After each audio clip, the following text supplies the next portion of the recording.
pagdating ng February 22, tiba-tiba ito dahil halos lahat ng kanyang content na Iglesia ni Cristo ang kanyang topic, talaga namang ang taas ng views.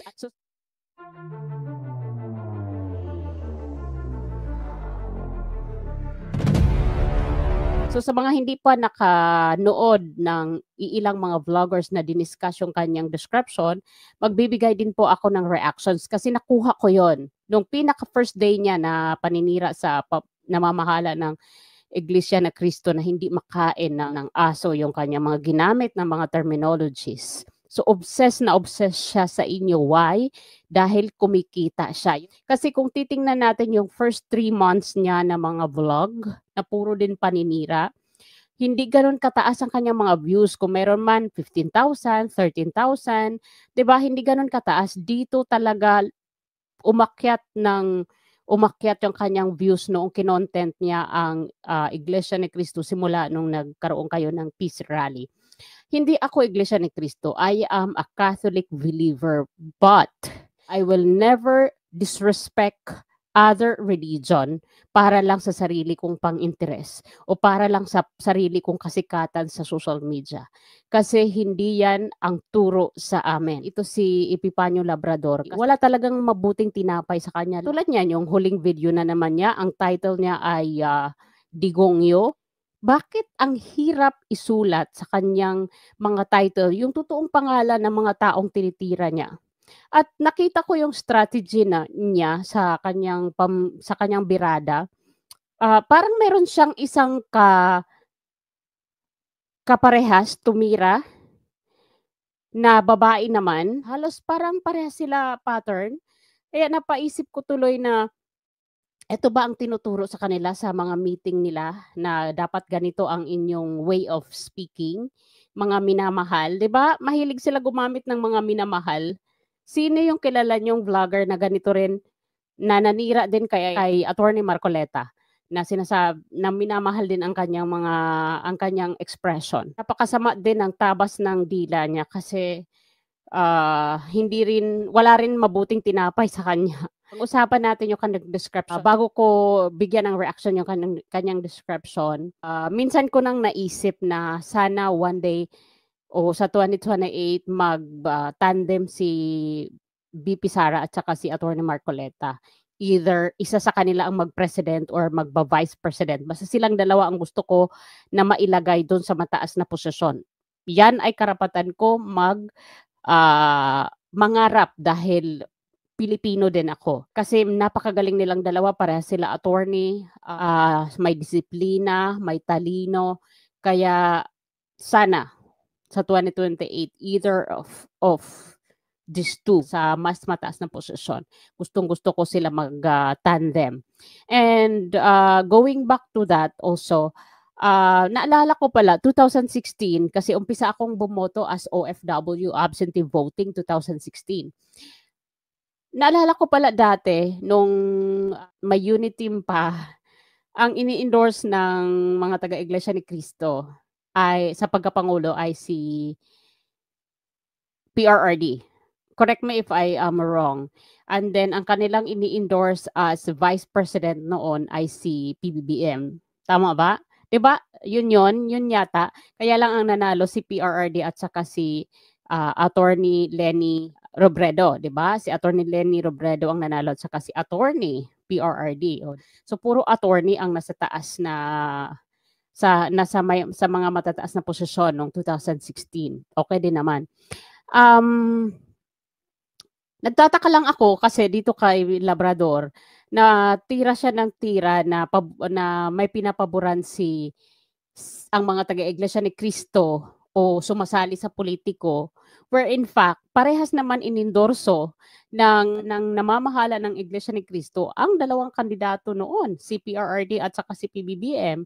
So bakit ito si Labrador ay parang siya yung naniningil ng mga utang na loob, 'di ba? Kasi 'yun ang kanyang mga nilalatag ngayon na kesyo si PRRD, may marami ang niluklok sa matataas na posisyon ng mga taga-Iglesia ni Cristo mula sa mga sa mga men in uniform hanggang doon sa mga gabinete, mga Iglesia ni Cristo daw ang mga inappoint ni PRRD. Alam mo, hindi ko masisisi ang Pangulong Duterte nung mga nakaraang taon kung meron man o majority man sa mga taga-Iglesia ni Cristo ang kanyang inilagay sa mga posisyon. Unang-una, I know myself na ang mga taga-Iglesia ni Cristo ay kilala sa disiplina, honesty, at sa kalinisan. Kita nyo nga yung rally nila noong January 13, world record. Napakaganda ng kanilang unity kasi iniwan nila ang venue ng malinis. So kilala sila sa disiplina, sa pagkakaisa, at mapagkakatiwalaan. I just remember when I was in high school, yung aming treasurer sa aming classroom officers ay ang nanalo sa voting ay isang Iglesia ni Cristo member. Alam ng aming advisor na ang Iglesia ni Cristo ay mga mapagkakatiwalaan pagdating sa financial. Hindi talaga yan kukupit sa classroom namin, what do you call that? Fund. Ang advisor namin ay hindi naman Iglesia ni Cristo, Catholic siya, pero nung nag-voting kami, siyempre ikakampanya mo rin, bibigyan mo rin siya ng background. So, nung nalaman namin na Iglesia ni Cristo yung aming treasurer, siya talagang napili namin iboto para siya yung tagapamahala ng aming pera sa classroom namin fund. And so far for the whole year, wala kaming nabalitaan na nangupit o ginastos, Talagang maayos niya na hinandle yung kanyang posisyon na ibinigay sa kanya. And so when I was in college, ang malapit sa akin ang isang Iglesia ni Cristo na kahit minsan nabubuli siya kasi galing siya sa uncivilized barangay, lumuluwa siya sa city kapag Monday, tapos sa Friday ng hapon, umaakit na naman siya sa bundok kasi doon siya nakatira. Uncivilized kasi hindi pa sila nararating ng elektrisidad, wala pang mga sasakyan na nakakarating sa kanila, kundi lakad lang, mga bukid ang kanyang inaakyat. She was very close to me kasi napakatahimik, as in parang feeling ko hindi siya nagkakasala o hindi siya for the whole week nakasama ko siya, parang kung mabibilang ang kasalanan 1 to 10, parang isa lang yung nagawa niyang kasalanan. Kaya gusto ko siyang maging best friend that time and she became my best friend during college. Yun ang gusto ko kasi napakaano nila talaga, well-disciplined, malinis, mapapagkatiwalaan, at ayaw nila ng away, ayaw nila ng gulo. Kaya gano'n na lang ang puso ko sa Iglesia ni Cristo nitong binalahura ni Labrador, naapektuhan ako kasi I know by myself, experience ko ang magkaroon ng isang kaibigan na Iglesia ni Cristo way back college days. Matagal yung aming naging bonding from first year to we graduated, hindi kami naghiwalay.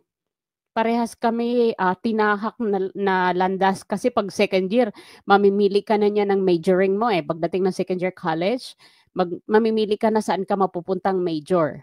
Pero hindi kami naghiwalay. Bulanon ang mga apelyido nila. So yun po, kaya parang na-hurt ako ng mga time na tinira ni Epifanio itong Iglesia ni Cristo na wala namang kasalanan sa kanya, hindi naman siya tinanggalan ng pagkain sa lamesa, hindi naman siya pinahiya, hindi naman siya yung nagbibigay ng mga isinasaing ng mga taga-Iglesia ni Cristo. Yun lang ang talagang na-obsess talaga siya sa taga-Iglesia ni Cristo. Kaya hindi katanggap-tanggap na tuluyan niyang sirain ang Iglesia ni Cristo. Alam ko na hindi re-rest back ang Iglesia ni Cristo na katulad ng kanyang ginagawa. Hindi ko na maiisip yan at never kong iisipin na merong Iglesia ni Cristo na magwawala o magwawalwala sa social media para lang i-rebuttal ka. Kasi meron nga ako napanood kahapon na isang vlogger na Bisaya siya, pero 10 years na daw siya tiwalag sa Iglesia ni Cristo, pero wala kang makita na sinisiraan niya ang Iglesia ni Cristo. Dinidebunk nga niya yung mga sinabi ni Epifanio. 10 years tiwalag na siya ha, pero ang kanyang puso nandun pa rin talaga sa Iglesia ni Cristo. Puro talaga imbento yung nasa isipan nitong si Epifanio. Ang daming mga below the belt na kanyang binanggit. Kaya I would suggest sa mga INC, kasi alam ko hindi kayo lalaban na katulad sa ginagawa ni Epifanio. I would suggest kapag nag-live siya, at least 100 kayo na mag-report sabay-sabay, isang reason. Kung bullying ang pinili nyo, mag-bullying kayo lahat. Yun ang i-check ninyo dyan sa mga question. Kasi may mga katanungan yan, di ba? What is the reason kung bakit nyo i-report yung channel? So yan ang isulat nyo dun. Cyberbullying. Lahat kayo i-check nyo yung cyberbullying, sabay-sabay nyo i-report. Para ma-take down. Bantayan ninyo na mag-live siya. Hindi ko maarok kung bakit kaya niyang gawin yan sa kapwa niya. At pakakainin niya yung mga anak niya sa kinikita niya dyan sa kanyang YouTube na galing sa paninira. At isa pang naiisip ko, nasa technology na tayo. I know for sure na mapapanood dyan ng mga anak niya yung kanyang mga pagdadada dyan sa kanyang YouTube channel. So, yan ba ang isang tatay? Yan ba ang ituturo niya at ipapamana niya sa kanyang mga anak na makakanood ng kanyang mga content? At kung nag-i-school na ang kanyang mga anak, gusto niya ba na maranasan ng mga anak niya yung bullying na ginagawa niya sa kanyang social media patungkol sa mga taong inosente sa kanyang mga akusasyon? Siyempre, sa school ngayon, kapag sikat ka sa ganito na pinag-uusapang kahalos, malamang sa malamang makakarating sa mga anak niya. Ang ama nila ay mapanira sa social media. Sana mabago mo yan, Epifanio. Hindi pa naman huli ang lahat. Huwag kang magpahatak sa dikta sa'yo ng kadiliman o ng kalaban kasi lahat naman tayo gusto natin siguro kahit ikaw gusto mo maligtas. Pwera lang kung ayaw mo maligtas. Sana lang irespeto mo yung mga taong ito. Lalo na yung tinatawag mo na Iglesia ni Manalo. Naklarado naman na ang pangalan ng kanilang simbahan ay Iglesia ni Cristo, hindi Iglesia ni Manalo. Saan mo nakuha na vocabulary yung word na Iglesia ni Manalo? Maliwanag pa sa sikat ng araw na ang simbahan nila ay hindi Iglesia ni Manalo, kundi Iglesia ni Cristo. Sana man lang sa pagkakataong yun, irespeto mo ang totoong pangalan ng kanilang simbahan. Puro ito imbento na mga isinisiwalat mo. May sarili silang pangalan, may sariling pangalan yung namamahala ng kanilang religion. Mahirap ba banggitin ang tamang pangalan o spelling ng kanilang mga pangalan? Ako, Katoliko ako pero gusto ko yung ginawa nila noong January 13. Pagkakaisa, hindi pagkakahiwa-hiwalay, hindi pagkakawatak-watak. At yung pinakita nilang puwersa noong January 13 sa kanilang INC Peace Rally, that was amazing. That was really amazing kasi walang nasaktan, walang naibalita na napilayan, walang naibalita na nagasgasan. All of them are safe. Ibig lang sabihin, maganda yung kanilang pamamalakad. Kaya maganda ang kanilang samahan. Kaya kudos sa mga taga-INC talaga. Yan dapat ang iniisip mo, Epifanio. At yung pagtawag mo na Iglesia ni Manalo, tigil-tigilan mo na yan. At the end of the day, yung mga sinasabi mong Iglesia ni Manalo, tinitira mo yung kanilang simbahan na sinasamba ng mga members yung kanilang tagapamahala na si Mr. Manalo. Actually, ikaw lang ang may gawa-gawa niyan kasi ang sinasamba ng mga taga-Iglesia ni Cristo ay ang totoong Cristo, hindi si Ka Eduardo Manalo. Kino-compare mo pa sila sa mga ibang religion, lalo na sa Katoliko. At the end of this life, hindi naman talaga ang relihiyon ang magsasalba sa atin, kundi yung ating mga relasyon sa Ama. Alam mo, nag-aantay ako sa mga susunod na mga kabanata na one day, nandun ka sa korte, nagpapaliwanag, nagpapiyansa. Para maging lesson learned mo yon. Marami-rami itong mga papiyansahan mo kapag lumabas na yung mga kasong isinampa sa'yo. At bago po tayo magtapos, ito po ang ating pag-uusapan. Malapit na po ako magpa-dinner sa aking alagang matanda. Gusto ko lang ipahapyaw, i-discuss itong description. So basahin po natin, maliliit po pero sikapin nating basahin.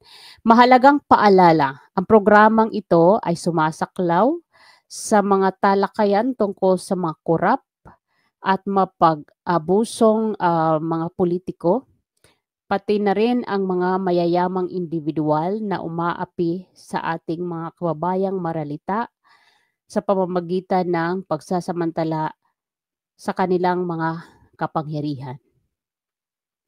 Ang aming programa ay walang masamang hangarin sa sinuman.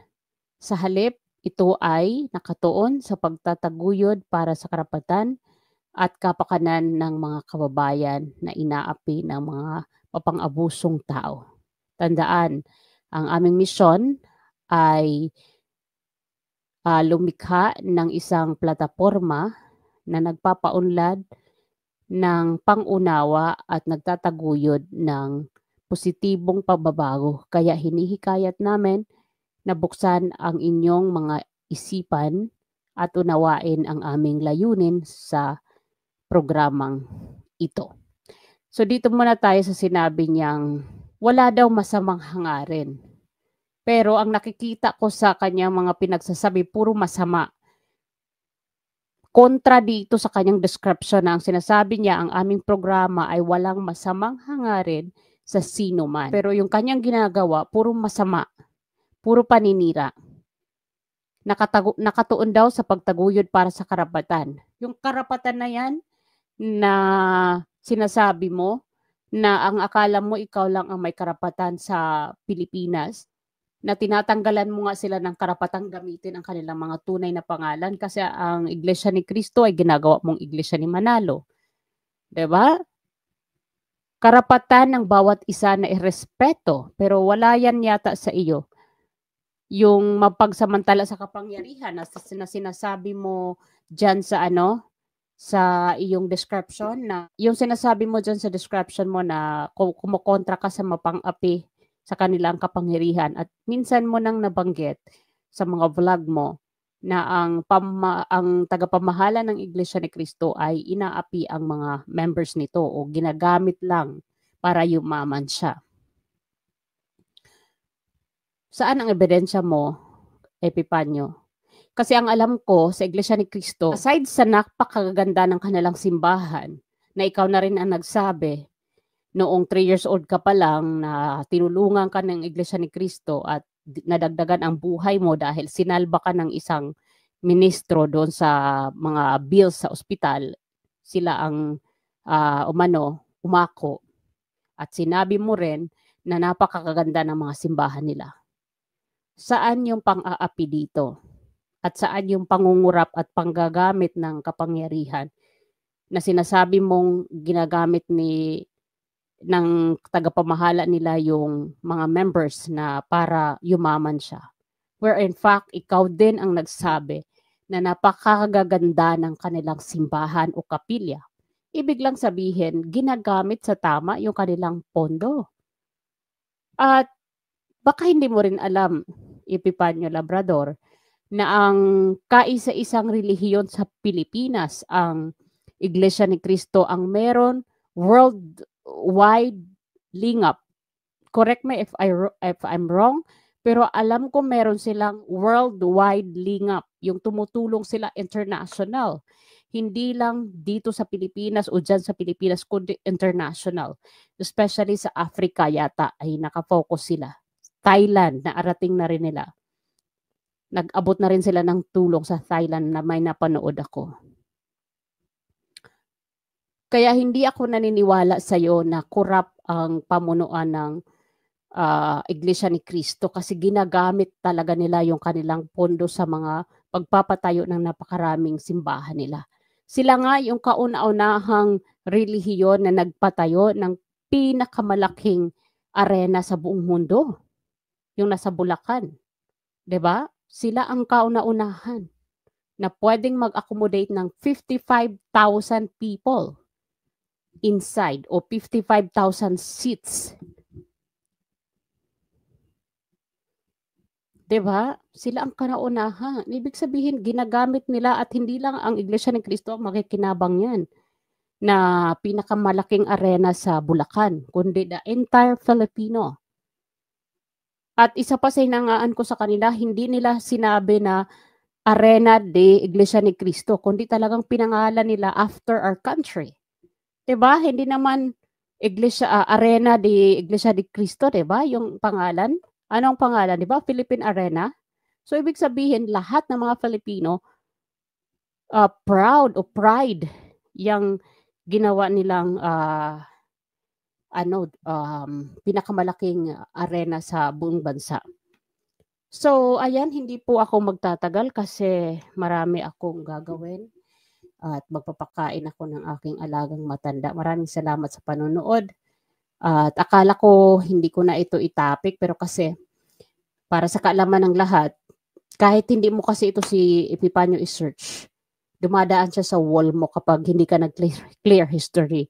Minsan na akong napunta sa kanyang YouTube channel, ang pinakauna niyang paninira, napunta na ako doon. At nakalimutan ko mag-clear history, kaya patuloy siyang nag-a-appear sa aking newsfeed. Pero ngayon, i-clear ko na para hindi na siya mag-appear. So, thank you very much, especially sa INC members na nanood dito sa aking mga munting vlog. Ingat po ang lahat. Bye for now and I'm going to see you again on my next video.